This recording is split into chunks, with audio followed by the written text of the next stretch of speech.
Plenty for us to talk about today as far as pets, health and liability are concerned. And there are some new rules being enforced, and people could end up with fines if they're not up to date. So I know you have been prepping up on this for us and know all about it.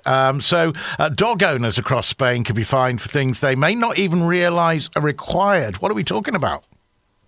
Yeah, that's right, Cal. So town halls across Spain are now enforcing pet ownership laws. And that means that dog owners need to be a lot more aware more than ever, because if your dog isn't on a lead in public or it's not microchipped, not registered, you could face a fine. It's all about encouraging responsible pet ownership, which is a positive, of course. OK, I understand the lead and the chip thing. We've been hearing about that. What about these fines for not cleaning up after your dog? Is that everywhere in Spain?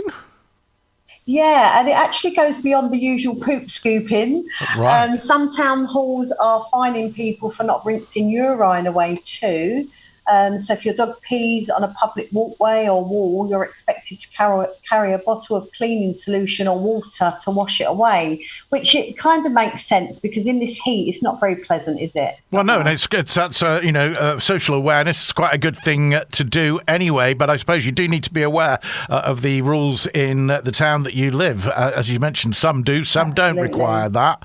What about the potentially dangerous dogs that we hear about then?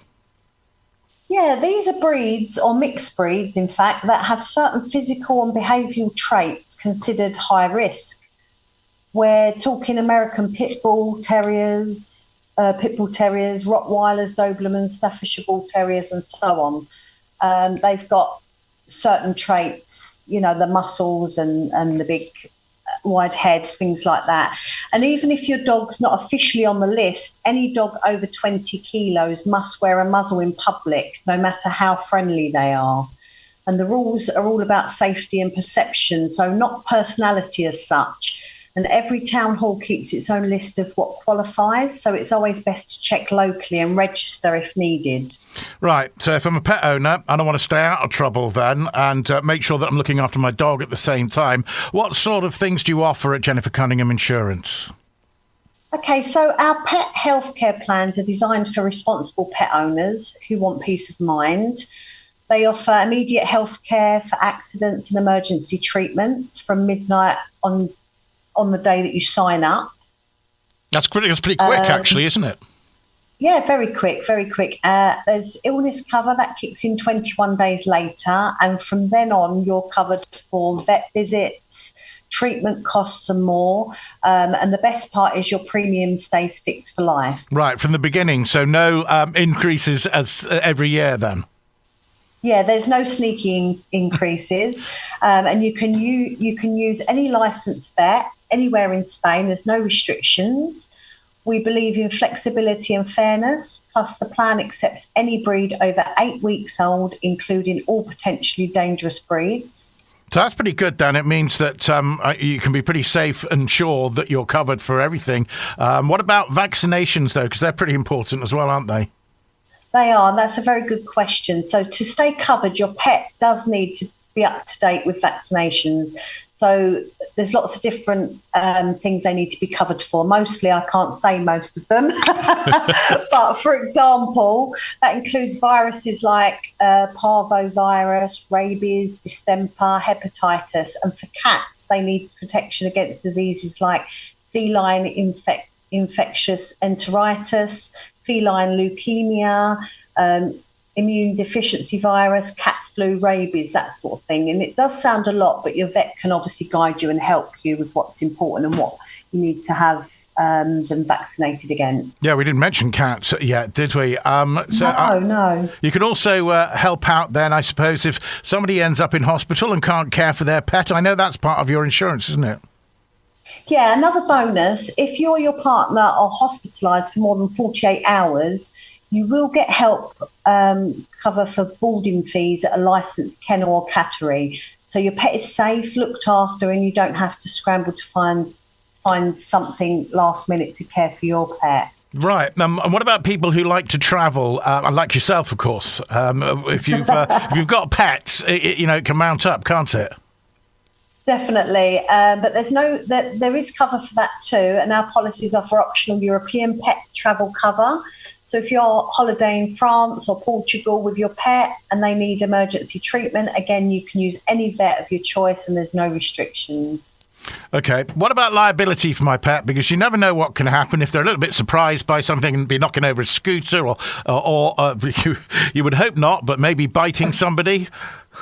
Exactly. So we offer pet liability cover for exactly those situations. It protects you financially if your dog causes things like injury to another person, like a dog bite, damage to property like garden furniture or a broken fence, legal fees if you're sued, for example, and even death or euthanasia-related costs if your pet is injured in a covered incident. Wow, that's pretty serious though, isn't it? But it could be a real lifesaver on the money front, couldn't it? Absolutely. And some town halls actually require proof of liability cover for potentially dangerous dogs as well. So it is essential in many cases. Okay, so when you get the paperwork then, would you have to present that in Spanish to the town hall or do you do it in both? I'm going to ask you a question now that we haven't prepared. Thanks for that. So basically, it's because I'm following my script here, so you've really put a spanner in the works there, Cal. So you said about the town hall, sorry. Yeah, so what, as far as the town hall, if you have to, town halls require proof of liability cover, then they might not be happy with just getting in English. Does it come in Spanish as well? Well, normally, for example, we can get it translated into English and Spanish. Normally, with the company we use, we've got a couple of companies that we can use, so the documents are always available in Spanish. And of course, if there's any sort of facturas or bills or anything or any reports from the vet here in Spain, they would be in Spanish anyway. Exactly. So that makes life a lot easier. So none of that, that's all good. And that's all good to know. I mean, I was coming to paperwork anyway about, like, say you do have to make a claim. Is it knee-deep in paperwork? No, not at all. So we've made it super simple, and there's a claim system in place offering support. So when you provide your vet bills and any reports, it's relatively simple, and we can guide you. So that's not a problem. How do people get started with this? Okay, so basically, as we always say, you can visit our website on www.jennifercunningham.net. You'll also find information you need there, and it will have a bit of information on the pet cover that we have. Or you can send us an email at info@jennifercunningham.net. You can pop into one of our offices, depending on what area you're in. There's no appointment necessary, and we're open from 9 to 5:30, Monday to Friday. If you're on Facebook or Instagram, we post regular updates. There will be something on there about, pet cover.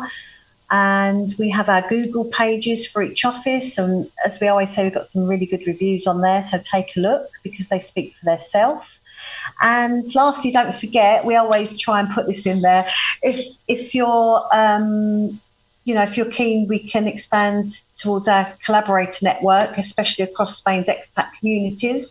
So if you're listening and you're well connected in your area, again, we'd love to hear from you. So there's a chance to make a little bit of cash on the side, perhaps? Yeah, exactly. Yeah, there's if you recommend somebody, there is a commission commission procedure in place. So we'd obviously give everyone the information on that. So definitely worth it. All good to know, and not worth risking it, is it, to not have pet insurance? No, not at all. No, it has got rather strict now. But it makes sense because obviously we want to protect our pets, our property and ourselves. So it's definitely worth looking into it. Yeah, and the bills can be quite steep as well. Especially with the liability side. Indeed. Absolutely. And even the vet bills. That's it. It's very expensive. So it's just peace of mind. Like you say, it's just all you have to do is just contact us and we can give you some information on it and you can make your own decision. Kelly mentioned there are lots of different offices on the Costa Blanca. You can find them all on the website, jennifercunningham.net. Good to speak to you. And you, Cal, as always. Thank you for having me. Lovely to talk to you. Take care now. And you. We'll speak again soon. Thank you. Bye. Cheers. Bye-bye. Bye.